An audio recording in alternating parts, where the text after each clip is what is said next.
नमस्ते तु महामाये श्रीपीठे सुरपूजिते शङ्खचक्रगदाहस्ते महालक्ष्मी नमोऽस्तुते। महालक्ष्मी नमोऽस्तुते। नमस्ते गरुडारूढे कोलासुरभयङ्करी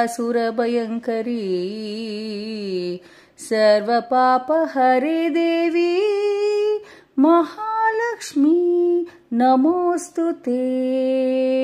महालक्ष्मी नमोऽस्तुते।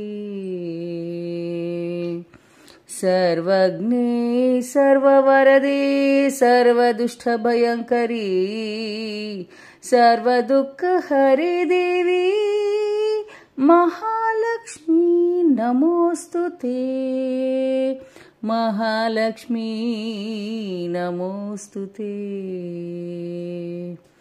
सिद्धिबुद्धिप्रदे देवी भुक्तिमुक्तिप्रदायिनी मन्त्रमूर्ते सदा देवी महालक्ष्मी नमोऽस्तुते। महालक्ष्मी नमोऽस्तुते।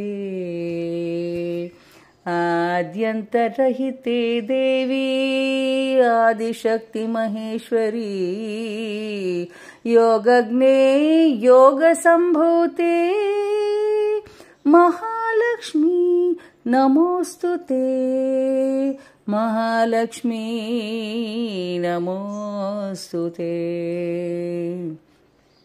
स्थूलसूक्ष्म महारौद्रे महाशक्ति महोदरे महापापहरे देवी महालक्ष्मी नमोऽस्तुते।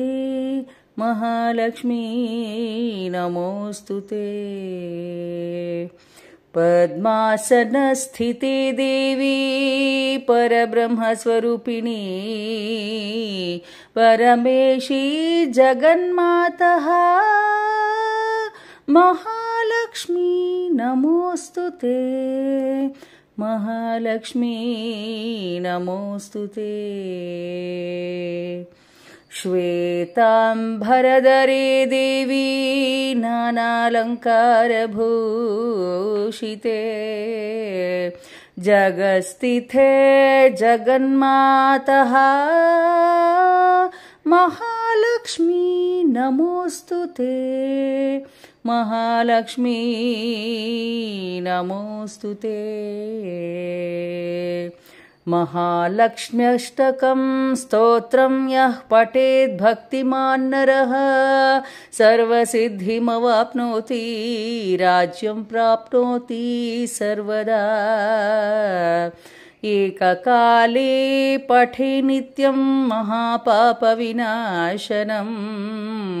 द्विकालं यः पठे नित्यं धनधान्यसमन्वितः त्रिकालं यः पठे नित्यं महाशत्रुविनाशनौ महालक्ष्मीर्भवे नित्यं प्रसन्ना वरदा शुभा। प्रसन्ना वरदा शुभा।